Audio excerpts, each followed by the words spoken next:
ChatGPT Plus. For nearly 8 decades, the fate of the USS Albacore remained trapped in a silence as deep as the ocean that hid it. It had been one of the most lethal underwater predators of the Second World War, a silent hunter that slipped through the shadows of the Pacific, tracking convoys, stalking aircraft carriers, and tearing apart the logistical backbone of the Japanese Empire. Its exploits were known, its victories were documented, its reputation was feared even by those who had never seen it. And yet, the exact way in which it disappeared became one of the most persistent enigmas of the entire war. It was not just a lost submarine. It was a question suspended in time. An absence. A void in the official records. A pain that had no body and no grave. And when, after 79 years of uncertainty, the echo of sonar revealed on the seabed off Hokkaido a corroded, rusted silhouette, almost devoured by time, thousands of questions floated back up, as vivid as the day the first telegrams announcing its disappearance were received. What really happened to the Albacore? What kind of force stopped it cold that November of 1944? Why had no one been able to find it before? And what do its remains, silent and motionless, reveal today about its final moments? To understand all of that, it is necessary to go back to the beginning, not to the end, nor to its disappearance, nor even to its famous victories, but to the moment when the submarine began to exist, when it was still just a newly born steel structure in the hands of men who had no idea they were giving life to a legend. On April 21, 1941, at the Electric Boat Company in Groton, Connecticut, workers laid the keel of a new Gato-class submarine, identified only as SS-218. These were times when the world still did not know what was coming, moments when war already burned in Europe but had not yet crossed the ocean.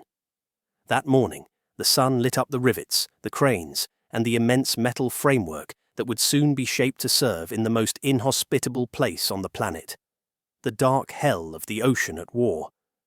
10 months later, on February 17, 1942, the hull slid down the ways into the water as a crowd applauded. It was christened USS Albacore, a name destined to cut through silent currents with a mix of elegance and aggression. And just a few months later, on June 1st of that year, it officially entered service under the command of Lieutenant Commander Richard C. Lake. The Albacore's design was a balance between power and subtlety. From bow to stern, it measured 95 meters. The hull, just over 8 meters wide, enclosed roaring diesel engines that fed generators capable of driving 2 propeller shafts. On the surface, it could reach 21 knots, a surprising speed for a submarine of that era. Underwater, by contrast, it moved like a shadow at 9 knots, silent, electric, almost invisible. Its 10 torpedo tubes, 6 forward and 4 aft, housed weapons capable of turning ships into fleeting fireballs. Its 3-inch deck gun allowed it to engage smaller vessels, and its anti-aircraft machine guns gave it a small but real chance of surviving low-flying enemy air attacks. But more impressive than the design was the life that pulsed inside it. 85 men breathed, slept, worked, and dreamed aboard the Albacore. Bunks were stacked 3 high. The machinery never stopped vibrating. The air always carried that trace of burnt electricity, hot oil, compressed humanity. Patrols could last up to 75 days. Endless, tense, marked by constant drills and by letters that arrived from distant worlds that seemed alien to the ocean. The submarine was built to endure and to strike far from home. With a range of more than 20,000 kilometers, it could penetrate the most dangerous territories of the Pacific and vanish from sight for weeks at a time. The Albacore's legacy was built patrol by patrol, 11 missions in enemy waters, 11 ordeals in which the slightest distraction could mean death. Its combat record remains one of the most formidable in the entire history of U.S. submarine warfare. 9 battle stars, 4 presidential unit citations, and at least 10 enemy ships sunk. But beyond the numbers, the essence of the Albacore lay in the constant tension its crew lived under. Every dive was a wager against depth, against machinery, against the enemy, and against fate. Every approach to a Japanese convoy meant sailing through noise and darkness, through the quickened pulse of enemy sonar and the fury of depth charges. In those days, submariners knew death could come without warning. A groan from the hull, a bad reading, a loose cable, a bomb that fell a little too close. And still they kept going, turned into ghosts of the sea that struck without being seen. The Albacore's most glorious moment came on June 19, 1944, in the midst of the Battle of the Philippine Sea. In the middle of the greatest carrier battle in the Pacific, the submarine detected the Japanese aircraft carrier Taiho, pride of Ozawa's fleet, newly commissioned, fast, massive, a symbol of imperial might. The crew executed a precise, razor-thin maneuver in which every decision taken in seconds could change the entire course of the battle. They fired a spread of torpedoes, only one hit, but one was enough. The torpedo ruptured aviation fuel tanks, triggering a chain of internal explosions that, hours later, broke the carrier's heart. The loss of the Taiho marked a turning point. It was the first time a Japanese aircraft carrier fell to an American submarine. The Albacore's crew earned the Navy Cross. The nation celebrated the attack, and Japan understood that even its most imposing vessels were not safe from the depths of the Pacific. Despite its successes, everyone aboard knew that each new patrol brought them closer to the invisible line between luck and tragedy. The ocean did not forgive. The enemies were more numerous every day, and the war was growing more desperate. Even so, the Albacore sailed once more, its 11th patrol, the last. It was October 24, 1944, when the submarine left Midway Lagoon, sliding north into cold, treacherous, dense waters shrouded in fog off Hokkaido. Its orders were clear: patrol the Tsugaru Strait, a narrow and dangerous sea choke point between Honshu and Hokkaido, a place where Japanese convoys still transited under the protection of mines, unpredictable currents, and hostile patrols. Maps marked danger zones in red ink. Not all of them were up to date. Not all of them were reliable. During September and October, Japan had increased the deployment of improvised minefields, some laid at night without clear records, with devices planted at precise depths to destroy submarines. Captain Hugh R. Rimmer knew the risk. The crew did too. They went over emergency protocols, masks, fire procedures, escape routes. Tension climbed as the temperature dropped, beads of condensation slid down metal bulkheads, and the sound of the sea hammered like a relentless clock. On November 7, 1944, at 10 kaz in the morning, a Japanese patrol vessel off the Oshima Peninsula recorded a violent underwater explosion. There were no torpedoes, no sign of combat, just a sharp, deep blast that raised a column of black oil spreading over the cold waters. Within minutes, fragments of lacquered wood floated to the surface, bits of cork, tiny pieces of something that had once been part of a metal home full of human life. Japanese records described the event in short, almost mechanical phrases. Explosion. Wreckage. Nothing more. Ships searched the surface for any sign of survivors. They found nothing. In Washington, the Navy reviewed intercepted messages, compared coordinates, analyzed charts. The conclusion was inevitable. The Albacore had entered a minefield. A single detonation was enough to rip a mortal wound in her hull. 85 men vanished in a breath. On December 21, 1944, USS Albacore was declared lost with all hands. Families received cold telegrams, almost identical to one another. There were no remains, no place to mourn, only a silence that lasted for entire decades. Years passed, then decades, and as the oceans changed, the current silently kept dragging along the same hidden secrets. The Albacore remained out of reach, buried under sediment, wrapped in darkness, slowly consumed by the corrosion of time. Yet her name did not fade. Every anniversary of her loss, some historian, some retired sailor, or some relative remembered the bravery of her men, imagining what that last patrol must have been like. What thoughts crossed their minds when they felt the tremor of the hull, or whether, perhaps, they never had time to feel anything at all. In naval bases, museums, and archives, the albacore lived on like a persistent ghost. Her absence generated debates, hypotheses, and analyses. Some upheld the mine theory as the most logical. Others believed there might have been an internal accident, a structural failure, or even an encounter with a Japanese destroyer that never made it into the records. The possibilities seemed endless because the evidence was minimal. Every attempt to locate the wreck during the 20th century ended in frustration. Search teams dealt with uneven seabeds, storms, lack of proper technology, and coordinate ranges that were too broad. The few available Japanese testimonies provided clues, but no certainties. The ocean, vast and ever-changing, seemed determined to protect the exact place where the submarine had found its grave. Everything changed with the arrival of a new generation of oceanographers, engineers, and maritime archaeologists. As the 21st century advanced, search instruments became more precise.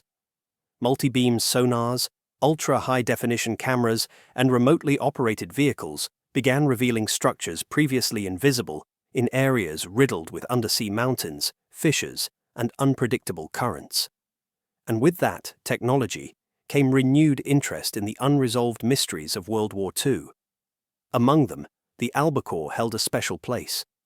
Japan and the United States had historic reasons to close this chapter. The former wanted to better understand episodes in its coastal defense. The latter wanted to provide answers to the descendants of a crew that never returned home. Thus, in 2022, a Japanese team led by Dr. Tamaki Ura decided to focus on the waters around the Tsugaru Strait, where records suggested mines had been laid most densely during the fall of 1944. The plan was meticulous. Every stretch of the seabed would be swept centimetre by centimetre. A digital map of the underwater terrain was built and compared with historical coordinates.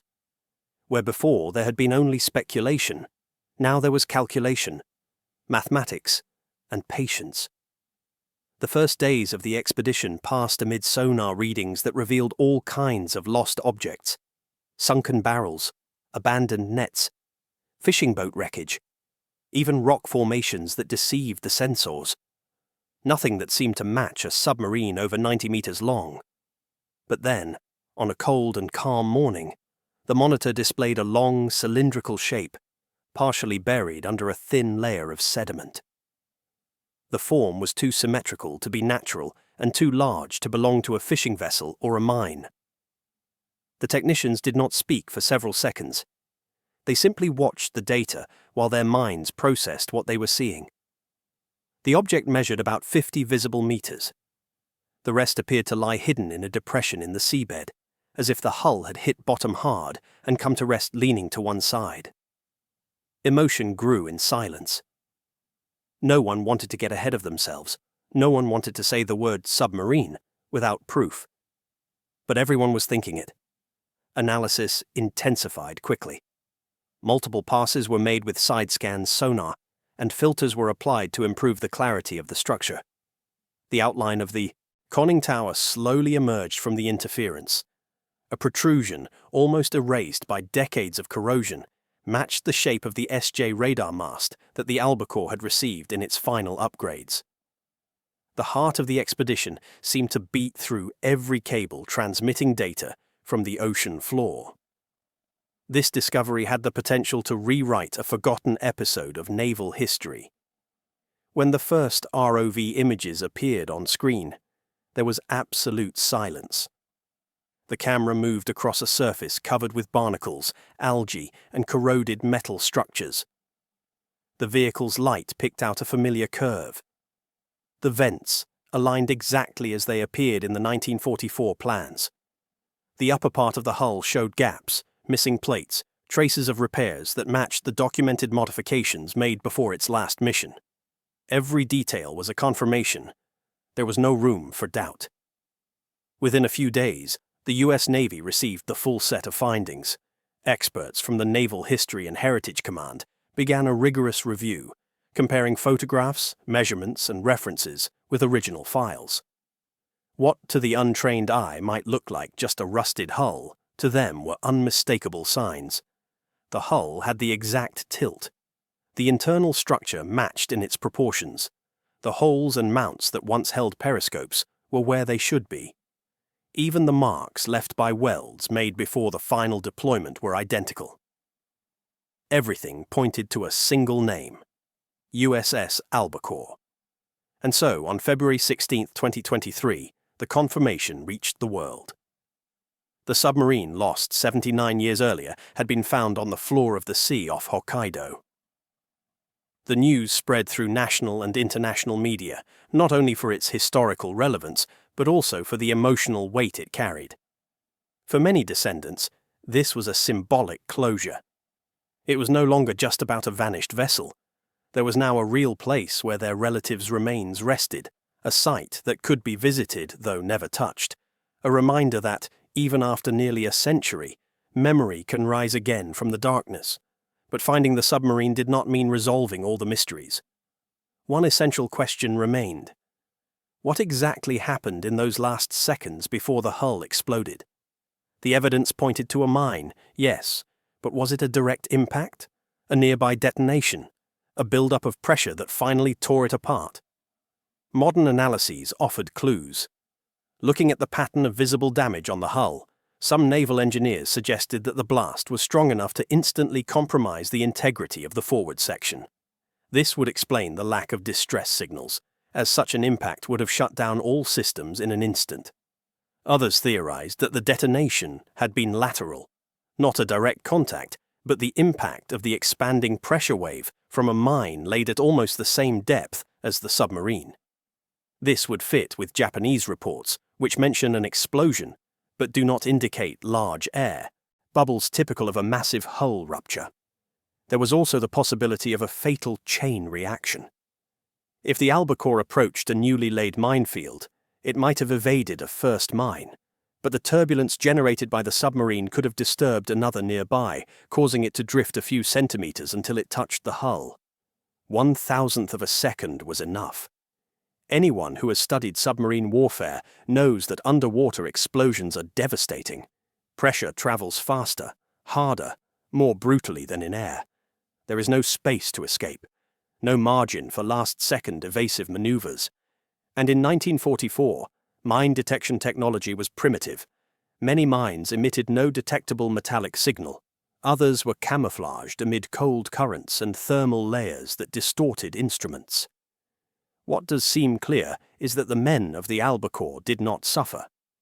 The speed of the events suggests an immediate end, without agony, and without being aware that their submarine was entering a deadly zone. The sea took them in silence, in the same way it had accompanied them on every patrol.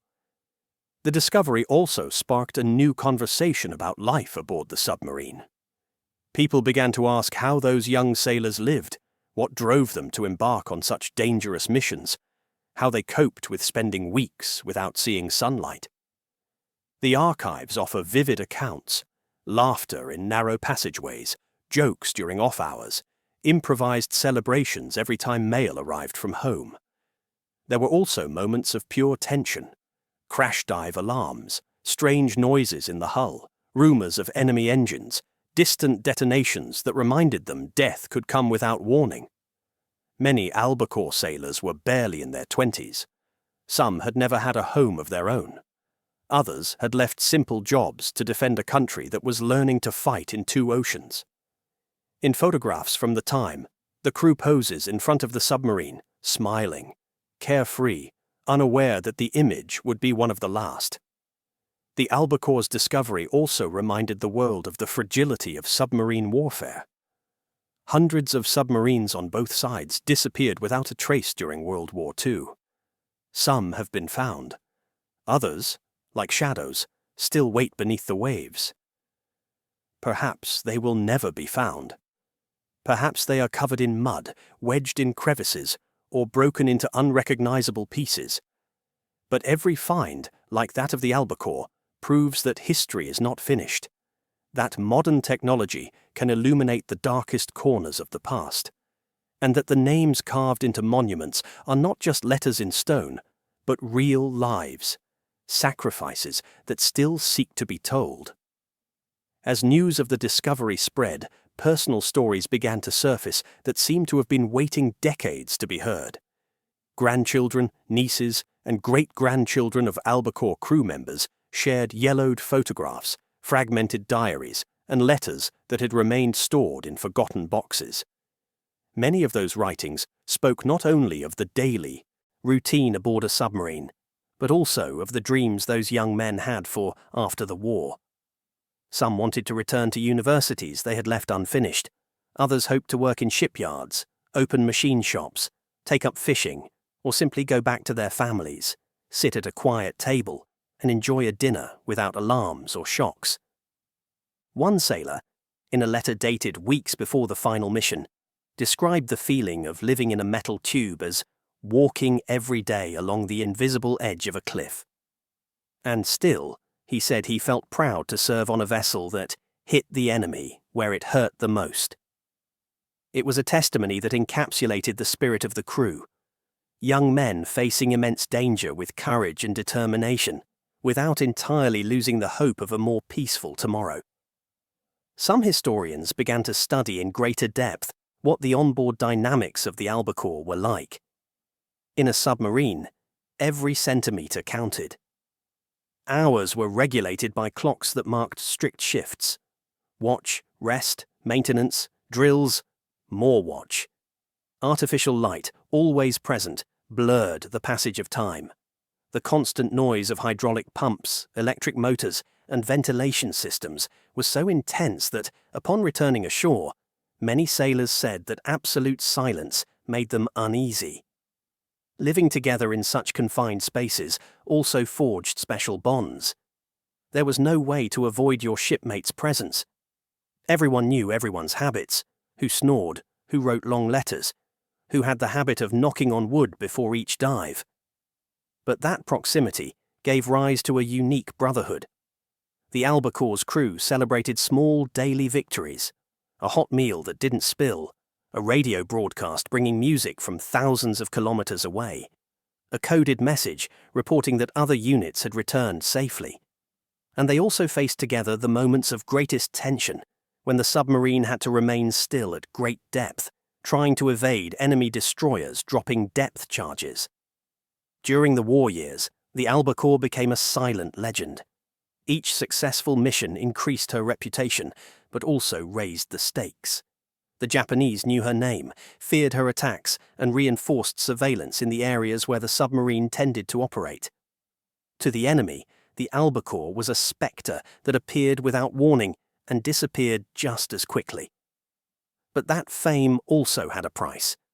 The more dangerous the missions became, the closer her crew came to their physical and emotional breaking point. Many suffered from insomnia, anxiety episodes, and dreams in which explosions mixed with memories of home. Life was so extreme that upon returning to port, some sailors said they needed entire days to remember how to breathe fresh air without feeling claustrophobic. When the albacore departed on her last mission, the war had entered a stage of desperation for Japan.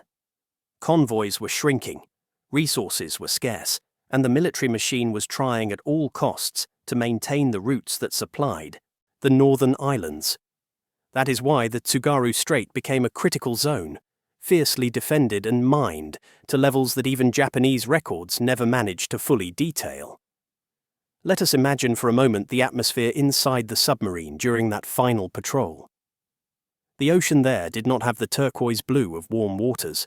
It was a sea of green and black shadows, where icy currents beat against the hull with an irregular cadence. The crew had to endure low temperatures, constant humidity, and growing tension that seeped into every corner of the boat. Surely the men mentally reviewed the reports on the mines. They knew those weapons were silent, that they could float at the exact depth needed to tear a submarine in two.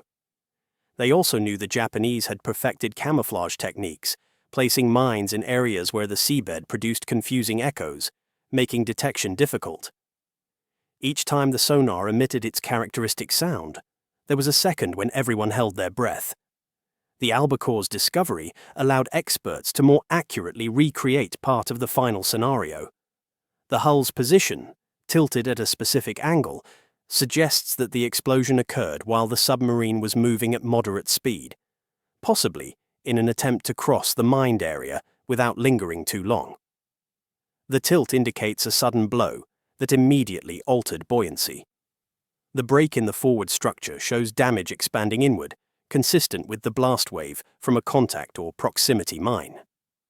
There is no sign that the submarine tried to ascend after the hit, reinforcing the theory of total power loss in thousandths of a second.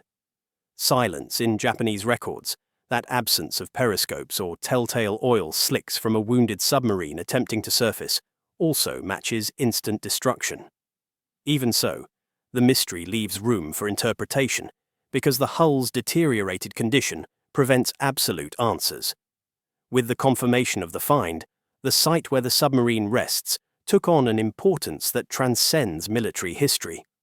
For the Japanese, it is a reminder of the chaos their coasts endured during the war, a fragment of the past that now lies in peace beneath the waves. For the United States, it is a sacred grave, an underwater monument holding the remains of 85 men who never came home. Joint teams of archaeologists and sailors agreed that the albacore would not be moved, altered, or violated with invasive investigations. The modern ethics of underwater archaeology regard such sites as cemeteries that must be respected. Thus, the submarine will remain there, silent, protected from anchors, nets, and the curious. A sanctuary beneath the sea, inaccessible yet present. The discovery had another unexpected effect. It sparked renewed interest in the lives of Gato-class submarines, crucial models in the U.S. victory in the Pacific. Documentaries, lectures, and articles began to proliferate. Naval engineers explained how those submarines, though robust, faced extreme limitations compared with today's designs. The technology of the time forced the crew to live with constant risks. Compressed air leaks, overheating batteries, toxic gases, electrical fires, and mechanical failures that could seal their fate in seconds. Even the simple act of diving was a delicate maneuver, where valves, ballast tanks, internal pressures, and quick calculations had to align perfectly. A misjudged depth could mean the ocean itself crushing the hull with forces no human being could withstand. Working with torpedoes also involved enormous risk. Some early models failed, others veered off course, and some could even circle back toward the submarine if launched under the wrong conditions. Many sailors said that with every shot, it felt as if the entire boat was relying on physics and luck being on their side. In reconstructing life aboard the albacore, specialists began to think about objects that likely still lie inside. Kitchen utensils, mechanical tools, valves, sealed documents, boots, lamps, radios. Though many of them are probably deteriorated or unrecognizable, others may have been preserved in the darkness, protected by sediment. However, no one plans to recover those objects, not because they lack historical value. They have a great deal, but because removing them would mean desecrating a space considered sacred. Instead, the objective now is to understand, remember, and honor. Not to open, not to disturb. The discovery also prompted families to revive stories they had heard since childhood. Some recalled how they received the official telegram, how a crewman's mother fainted, how a younger brother kept waiting for his hero to return. Others recounted that for years, families held on to the hope that the submarine had somehow survived, that someone had escaped, that perhaps they had been captured. Any possibility was better than accepting total disappearance. But time, always relentless, turned those hopes into silent acceptance. And even so, despite that acceptance, something was missing. A place, a physical location, a concrete reference. And now, after so long, they had it, an exact point in the sea off Hokkaido, a coordinate symbolizing both the sacrifice and the perseverance of those who seek the truth. With the discovery confirmed, researchers from various disciplines began to gather to analyze every piece of information obtained about the albacore. Oceanographers, historians, engineers, marine archaeologists, and even specialists in underwater metallurgy worked together to build a more complete picture of what had occurred. Each brought their own lens. Oceanographers explained how Tsugaru Strait currents could have shifted sediments and hidden parts of the hull. Naval warfare experts assessed the strategic context. Engineers analyzed the visible structural damage. Historians dug through archives for forgotten details that might fit into the narrative. It was a gigantic puzzle whose pieces had been scattered for nearly 80 years, and that, for the first time, the scientific community had the opportunity to begin assembling. The depths where the submarine rests hold not only silence, but also a perpetual darkness into which barely any light penetrates. There, where pressure is immense and temperatures drop to icy levels, steel ages in a different way. The color that was once naval gray is now a dark, almost black tone, covered with organisms that have turned the submarine into an artificial reef. In part, that natural transformation made it so difficult to locate for so many years. Although the hull still retains much of its original shape, the environment camouflaged it perfectly among mounds, rocks, and abrupt changes in the seabed. Specialists believe that, despite the time elapsed, the submarine preserves internal sections that are relatively stable, thanks to the lack of light and constant cold. But those cavities, intact or not, will never be explored out of respect for the lives lost. What is fascinating about the discovery is that it rekindled discussions about the importance of submarines in Pacific strategy. During World War II, naval combat was defined not only by giant aircraft carriers and destroyers, but also by invisible vessels that lurked in silence. American submarines played a crucial role in blocking trade routes, sinking key ships, intercepting oil shipments, and destroying convoys. Many historians argue that without the continuous action of these submarines, Japan's war machine would have held out much longer. The albacore, thanks to her outstanding performance and direct role in the destruction of the Taiho, appears on specialist lists as one of the most effective submarines of the entire war. That is why her loss was always felt particularly keenly within the Navy. In documents archived after 1944, there are notes written by officers who, even decades later, still lamented that the boat had never been found. A retired admiral wrote in a letter, "Sometimes I wonder if, in some corner of the ocean, the albacore is still sailing where we cannot see her. Maybe she does not want us to find her. Maybe she wants us to remember her spirit, not her end." It was a poetic reflection, but also revealing of the emotional impact this submarine left on generations of sailors. Examining the environmental conditions of the area where it was found showed that the region was not only dangerous during the war, but remains so today. Currents there are unpredictable and strong, capable of shifting measuring equipment and distorting readings. In addition, the area has sudden drop-offs where the seabed plunges abruptly, creating pits and fissures capable of hiding large objects. That detail explains why, even with modern technology, the albacore could remain invisible for so long.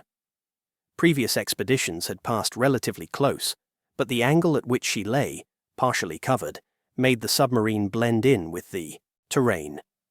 Only a combination of advanced technology, favorable weather conditions, and a persistent search revealed her silhouette. Something that deeply caught the experts' attention was evidence suggesting the submarine's hull may have rotated at the moment of impact. The observed tilt indicates that the albacore was slightly turning or adjusting depth when the explosion occurred. That small maneuver might have been made to avoid a sandbank, correct course, or evade a suspicious sonar reading. This speculation led historians to wonder what the men in the control room felt in those seconds before the end. Did they hear the metallic snap of a mine chain tightening? Did they receive a confusing signal on the instruments? Or did everything happen so fast that there was not even time for a shout? No one can know for sure, but the way the hull came to rest suggests that the explosion was sudden and irreversible. In the weeks following the official announcement of the discovery, ceremonies were held at naval bases in the United States, Japan, and other allied countries.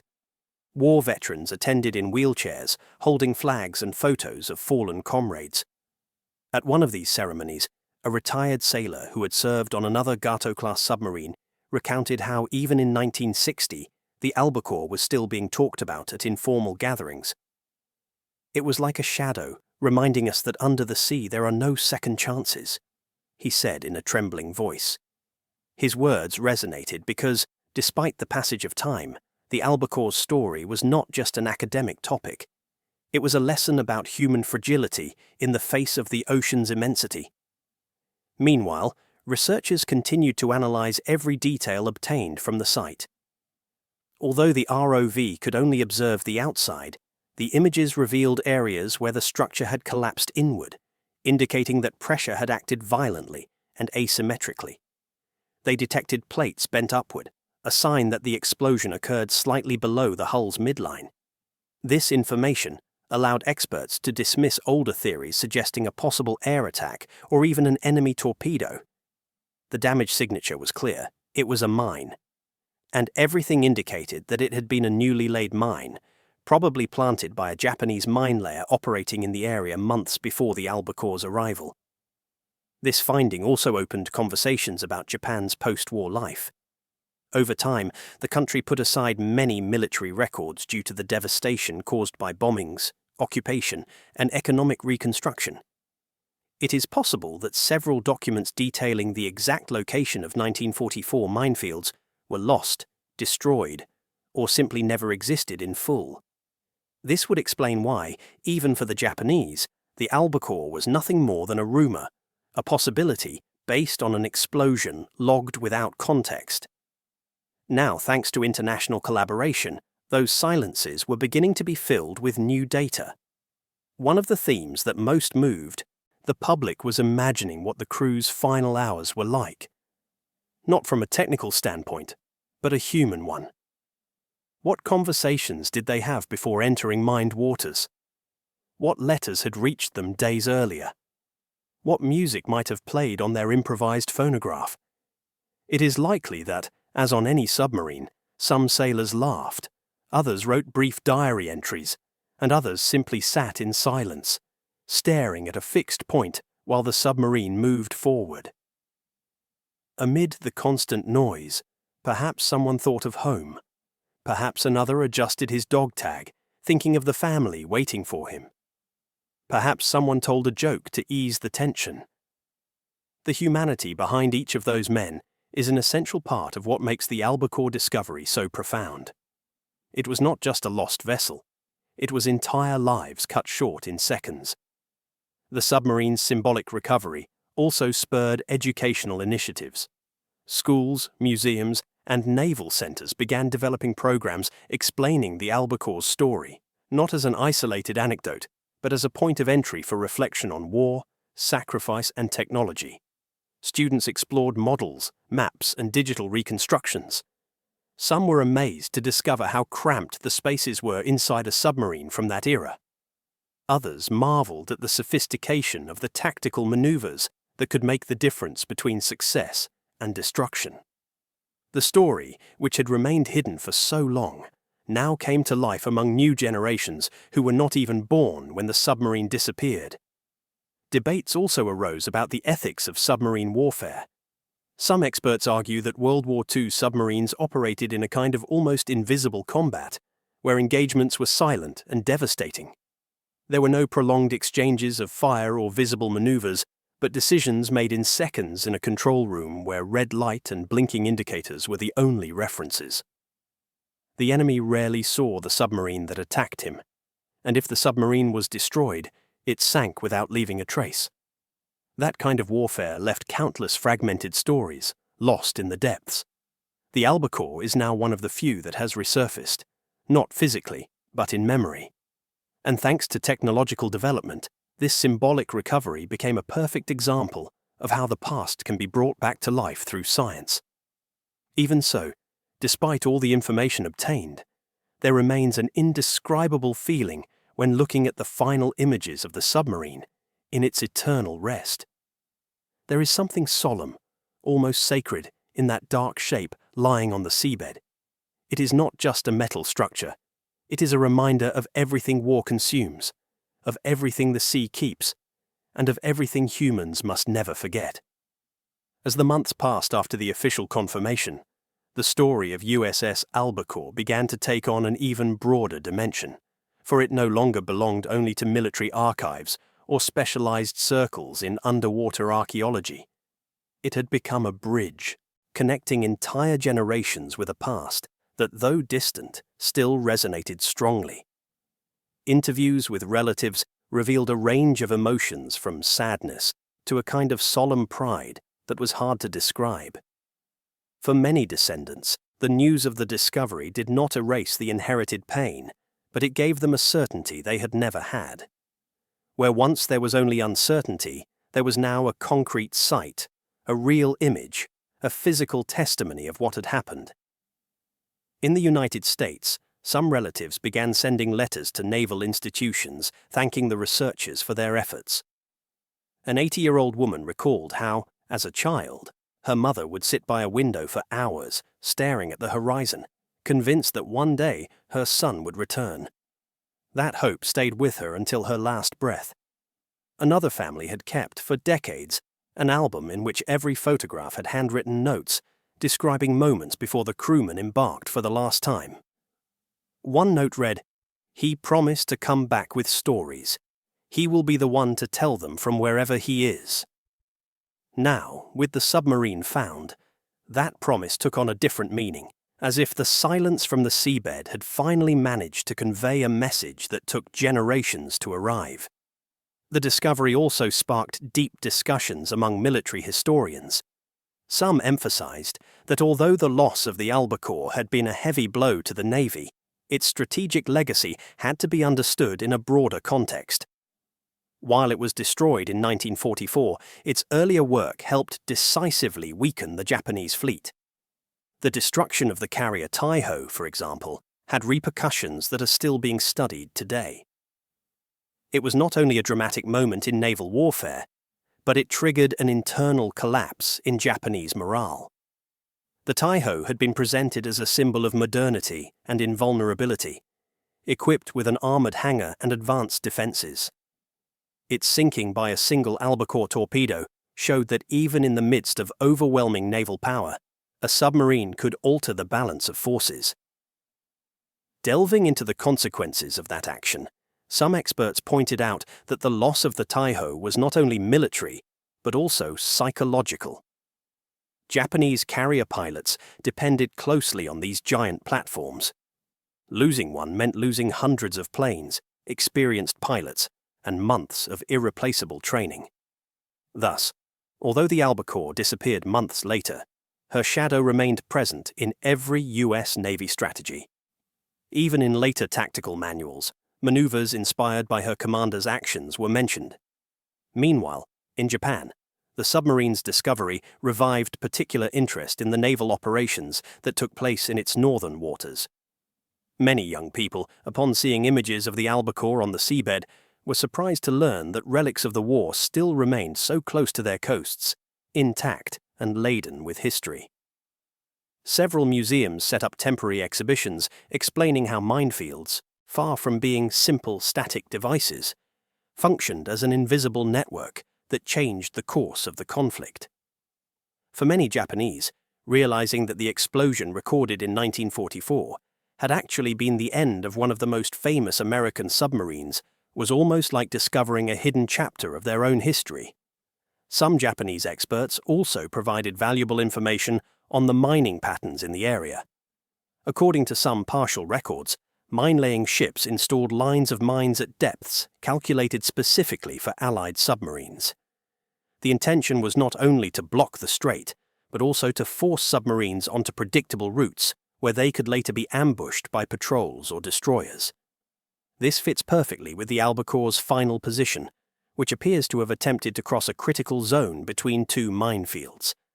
The narrow margin between survival and destruction depended on calculations that had to be exact, millimetric, and any variation in pressure, current, or visibility could lead to a fatal outcome. Subsequent technical analyses made it possible to reconstruct the likely sequence of events on the Albacore's last day. Data suggest the submarine was sailing submerged at a relatively stable depth when the mine detonated. The shock wave, spreading through the water, must have struck the forward part of the hull directly, compromising the compartments where torpedoes and electrical equipment were stored. In a submarine of that era, losing the integrity of the forward compartment almost always meant total loss. There was no time to seal bulkheads or activate emergency systems. Water would rush in at a devastating speed, and within seconds the boat would be unable to maneuver or surface. Experts note that the damage location is consistent with what would be expected from a Japanese moored mine, which operated with a metal trigger detonated by contact or pressure from a nearby vibration. On the other hand, the cold currents in that area, combined with pressure, caused the submarine to descend rapidly to the bottom without leaving visible traces on the surface other than the oil slick described by Japanese patrols. That oil, which spread as a dark, silent stain, was practically the only thing the world knew of the Albacore for decades. When researchers compared Japanese reports with the submarine's current condition, something happened that rarely occurs in underwater archaeology. Both pieces matched perfectly. The explosion described, the location, the absence of signs of combat, the rapid sinking. Everything seen in the images was consistent with what history had hinted at since 1944, but no one could confirm until 2023. The discovery also allowed exploration of another little-discussed aspect of submarine life: the emotional burden on crews during long missions. Psychological studies show that living in an enclosed, isolated space full of noisy machinery and under constant threat can cause profound changes in the human mind. Many submariners of the time described feelings of distorted time, vivid dreams, states of constant alert, and moments of extreme introspection. Imagining the Albacore's crew on their final patrol takes on new emotional weight.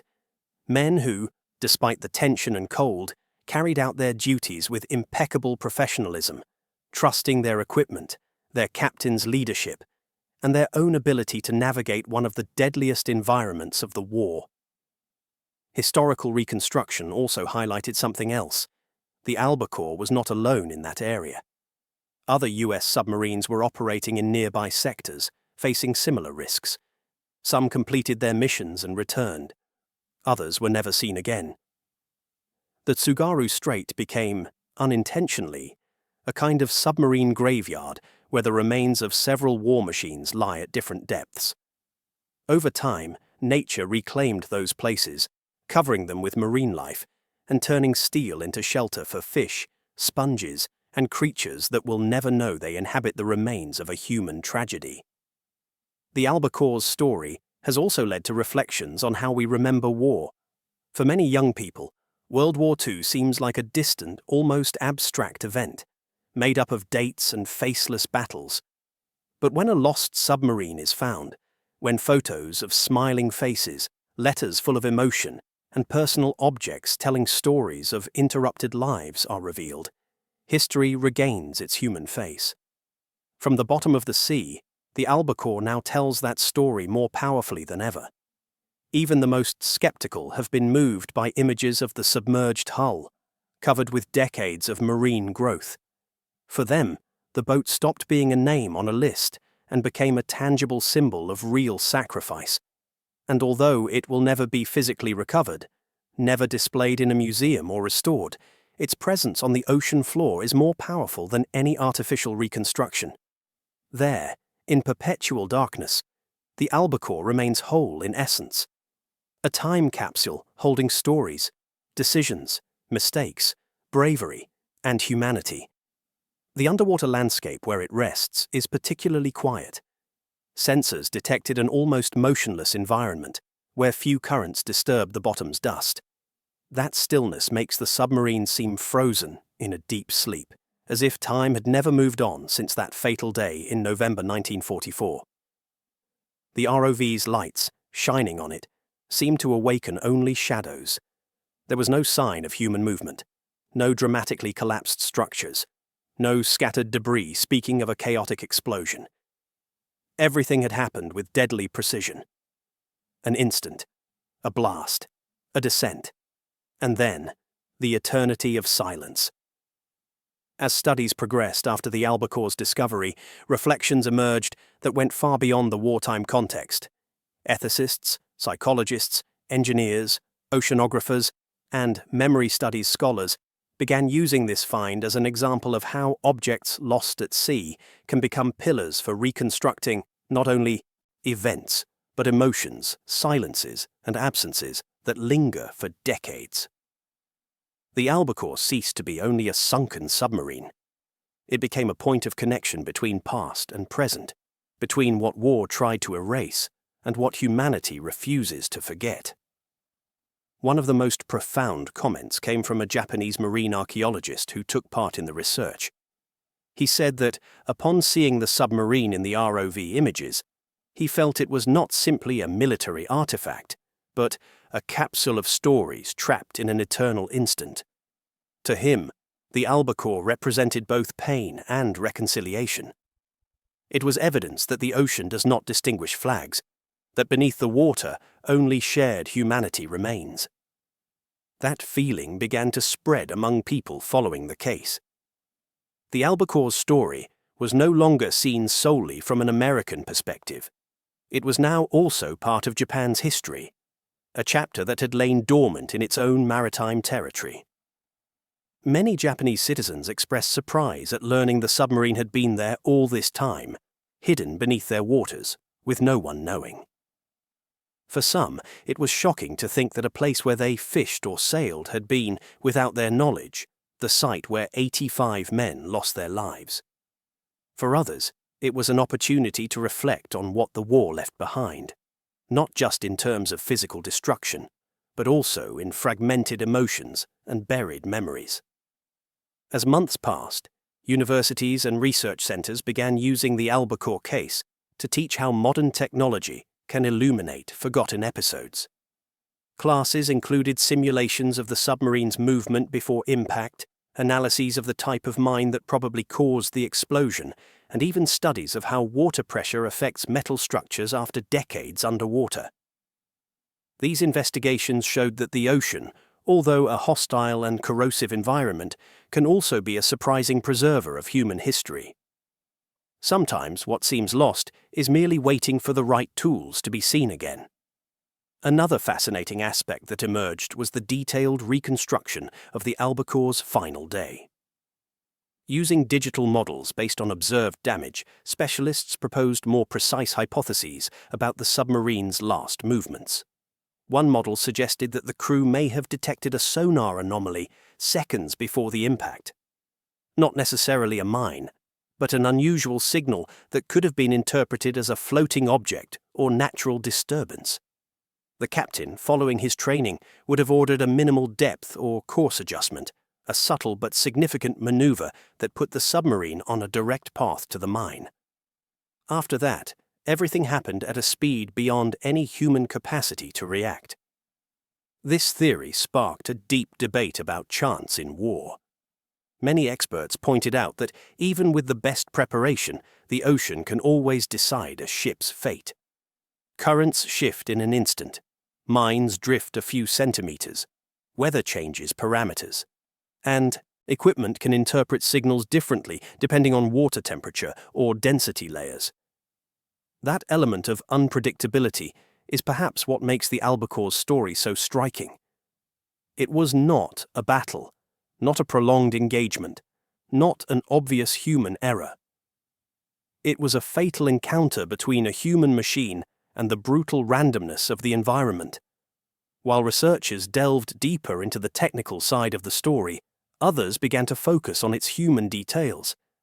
Documents recovered from family archives revealed everyday aspects of the crew. There were those who played improvised instruments, those who wrote poetry in tiny notebooks, those who taught card tricks to pass the time. One sailor had the habit of reading novel excerpts aloud, and the crew would listen in silence while the submarine sailed in the dim light. Another sent letters describing how he imagined his life after the war, a house near the sea, a small garden, a quiet family. These details created a powerful emotional connection with the modern public. Suddenly, the albacore stopped being a war machine and became a tapestry of human stories violently interrupted. Every object that likely still lies inside the submarine, a metal mug, a folded photograph, a notebook with shaky handwriting, represents a fragment of life frozen in time. Closer analysis also revealed how deeply the disappearance affected the US Navy. After receiving no further communications from the albacore, authorities began operating on assumptions, reconstructing her likely route and considering different scenarios. For weeks, they sent desperate messages that never received a reply. Other submarines were warned of possible danger in the area, though in many cases there were no safe alternatives. The albacore's loss was a tragic reminder of the vulnerability even of the most successful submarines. One of the most moving documents discovered recently comes from the diary of a commander of another Gato-class submarine. In his entry of December 30th, 1944, he wrote, "We heard the news today. There is no confirmation, but we fear the worst. The ocean can keep a silence that is too perfect. If the albacore was lost, let it be known that they taught us all how to fight bravely. May the sea hold them in peace." These words, though simple, capture the invisible brotherhood that existed among submariners, a community that lived and died under extreme conditions. The albacore's discovery also inspired renewed research into submarine war graves around the world. Other Japanese and American teams began collaborating to identify sunken vessels in different regions, in hopes of giving answers to families who still do not know what happened to their loved ones. Even civilian organizations joined in, funding expeditions to find British, Australian, Dutch, and Soviet submarines. In that sense, the albacore's story became a catalyst reminding the world that underwater archaeology is not just science, but an exercise in collective memory.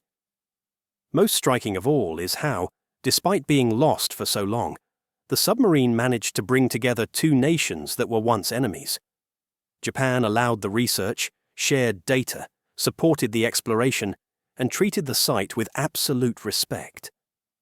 The United States honored the crew with ceremonies, publicly thanked the Japanese researchers, and reaffirmed its commitment to preserving the site as a sacred grave. The ocean had kept the secret, but humanity decided to share the responsibility of remembering. As scientific analysis advanced, new observations emerged about the condition of the submarine's hull. It was discovered that, in certain places, the steel showed corrosion patterns suggesting microfractures generated by the shock wave, something that only occurs when pressure distributes at extreme speeds. This confirmed that the detonation had been devastating from the first instant, and that there had been no possibility of survival. However, it also revealed the hull's extraordinary resilience, which, despite the force received, kept several sections intact. Paradoxically, that strength is what allowed the submarine to fall in one piece to the bottom, preserving its shape for nearly 8 decades. The research also raised a disturbing question. If the albacore had been just a few meters higher or lower, would it have survived? Calculations suggest it would have. A tiny margin of depth could have completely changed the submarine's fate. That idea left specialists with a strange feeling, the certainty that the tragedy depended on an almost imperceptible margin. The ocean does not forgive such small deviations. Naval mine experts also contributed technical details. The Japanese mines used in that area were metal spheres filled with high-power explosives. Some had contact fuses. Others used pressure or vibration triggers. Any submarine passing nearby ran enormous risks. The albacore, even as one of the nimblest submarines of its time, could not dodge a weapon designed precisely for silent enemies like her. What most struck the team was the integrity of the SJ radar mast, still visible in the structure. That radar had been part of the submarine's final upgrades before deployment. Seeing it still standing, though corroded, produced an unexpected emotional impact. It was as if a core piece of the submarine's identity refused to disappear completely. That mast became one of the most symbolic elements in the images captured by the ROV. As the documentary and research spread, many viewers began to wonder something they had never asked before. What would the Albacore's men have thought if they knew that, 79 years later, the world would still be talking about them? No one can answer that. But one thing is certain. The Albacore is no longer a mystery lost in the ocean. It is now a living chapter of history, recovered by science, honored by nations, and remembered by thousands of people who never knew its crew, but feel a deep connection to their legacy. As the world processed the magnitude of the discovery, new layers of analysis emerged that broadened the USS Albacore's story even further. One of the most interesting themes was the relationship between time and memory. For nearly 8 decades, the submarine existed in a historical limbo, officially lost, emotionally present, physically absent.